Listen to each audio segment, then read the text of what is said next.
Selamat pagi sahabat Infokom, kabar sekolah kembali hadir di sela-sela aktivitas Anda. Bersama saya, Nilam Saripati Nusa yang akan memberikan informasi terbaru dan teraktual.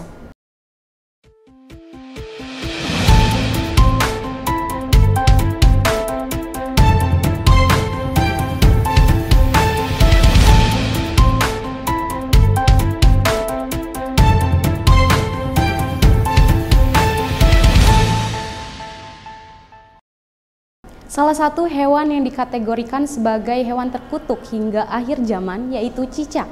Berikut sejarah cicak dalam Islam. Cicak diciptakan oleh Allah Subhanahu wa Ta'ala bukan untuk dibunuh, melainkan untuk menandakan ada mudarat di sekitar kita. Karena itu, Nabi memerintahkan untuk membunuh cicak dan dapat pahala. Di situ, Nabi juga menyebutnya cicak dengan sebutan hewan fisik kecil. Cicak adalah salah satu binatang yang sangat legendaris dalam sejarah agama Islam.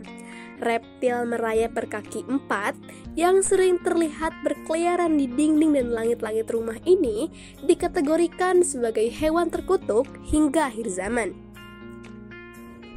Kisah cicak dalam sejarah perkembangan Islam yang legendaris ini terjadi saat Nabi Ibrahim alaihi salam dilempar hidup-hidup ke dalam kobaran api yang telah disiapkan oleh Namrud.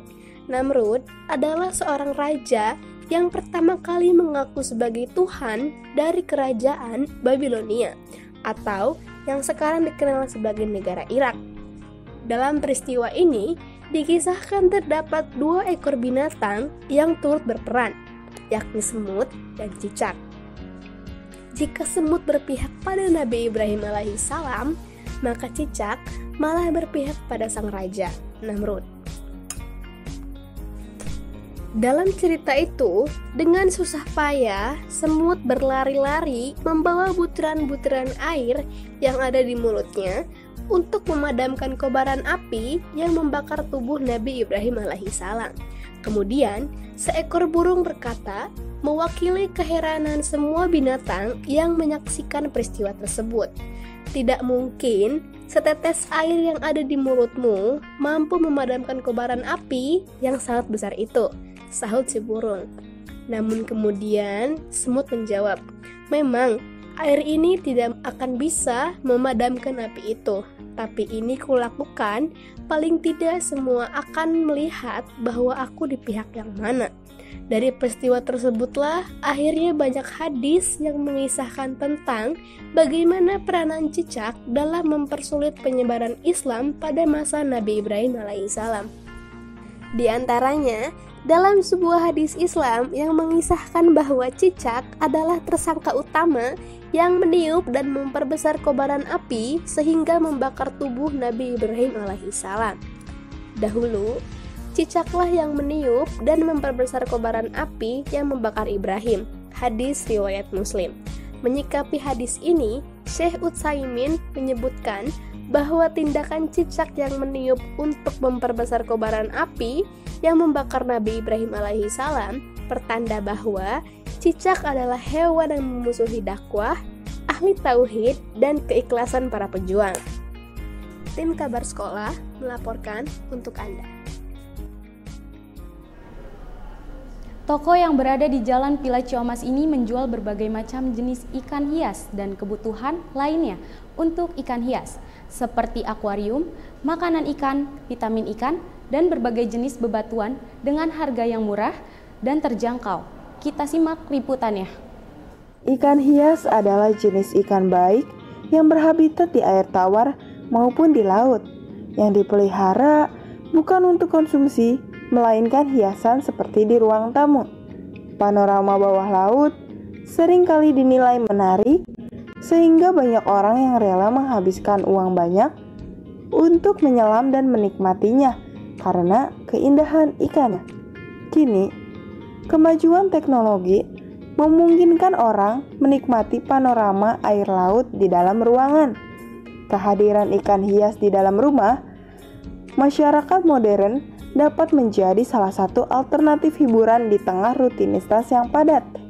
Ikan-ikan hias ini dipelihara untuk kesenangan, Oleh karena itu, bentuk, warna, ukuran, keserasian, dan kebiasaannya benar-benar harus diperhatikan. Hampir 75% pasokan ikan hias air tawar di dunia berasal dari Indonesia. Dan sekurang-kurangnya 363 jenis ikan hias air tawar dari Indonesia telah diekspor ke berbagai negara di dunia. Usaha ikan hias berpeluang, tentu saja iya. Kini banyak orang yang tidak hanya memelihara ikan untuk hobi saja, tapi sangat berpeluang untuk mendatangkan pundi-pundi keuntungan. Dari jam 8 sampai jam 8 malam ada ikan, terus tukang papan ikan kayak batu-batuan, terus makanan ikan, obat-obatan, mesin-mesin, cupang sama cana apa nih? Ada yang harga 500 perak sampai yang 800.000 ke atas gitu. Di tempat penjual ikan hias di sini, ikan dijual dengan harga bervariasi tergantung jenis ikan dan ukuran ikannya. Harga jualnya sampai dengan Rp800.000. Para penjual ikan hias ada yang menawarkan ikan yang masih kecil sampai dengan jenis ikan besar. Toko ini berada di Jalan Villa Ciomas, buka dari jam 8 pagi hingga jam 8 malam. Saya Hani Syarina dari tim Kabar Sekolah SMK Infokom melaporkan. Sahabat Infokom, budidaya ternak jangkrik sangat menggiurkan dengan keuntungan yang besar. Apalagi jangkrik sering dijadikan pakan alternatif untuk ikan atau satwa peliharaan. Untuk menghasilkan jangkrik yang berkualitas, berikut liputannya untuk Anda. Usaha ternak jangkrik saat ini begitu banyak peminatnya, karena usaha ini hanya membutuhkan modal yang tak teramat banyak, tapi keuntungan yang didapat bisa berlipat ganda. Untuk menghasilkan jangkrik yang berkualitas tentu membutuhkan cara dan proses yang tak mudah. Berikut langkah yang harus dilakukan untuk budidaya jangkrik. Langkah pertama untuk cara ternak jangkrik adalah mempersiapkan tempat dan peralatan yang akan dijadikan kandang pemeliharaan jangkrik. Untuk budidaya jangkrik, dibutuhkan kandang sebagai tempat budidaya jangkrik. Kandang tersebut bisa berupa box yang terbuat dari triplek. Proses indukan tersendiri adalah proses induk jangkrik bertelur yang nantinya akan dibesarkan untuk dijual kepada pembeli. Nama saya Irman Darmawan. Untuk jualan nggak tentu sih ya, cuma kalau pagi pasti saya lihat kondisi boxnya dulu ya. Misalkan papanya kosong, saya tambahin. Kalau nggak kosong, nggak ditambahin, paling disemprot doang. Yang rutin itu disemprot. Ada kali 6 bulan. Sudah 6 bulan jalan. Medianya mempengaruhi, cuma yang bagus itu media Claras, daun Claras media. Jadi kata kita mah saya milah gitu, setengah ini tray sama Claras. Pemberian pakan untuk pembesaran jangkrik dilakukan setiap pagi dan sore hari. Untuk jangkrik yang sudah agak besar, pakan berupa campuran pur, polar, dan ampas tahu. Hal ini menunjukkan bahwa budidaya jangkrik berupa pilihan yang bisa diambil pada saat ini. Apalagi kebutuhan terhadap jangkrik juga terus meningkatkan sehingga potensi keuntungan ternak jangkrik bisa lebih besar. Informasi tadi sekaligus menutup kabar sekolah hari ini. Saya Nilam Saripati Nusa beserta kru yang bertugas pamit undur diri. Terima kasih dan sampai jumpa.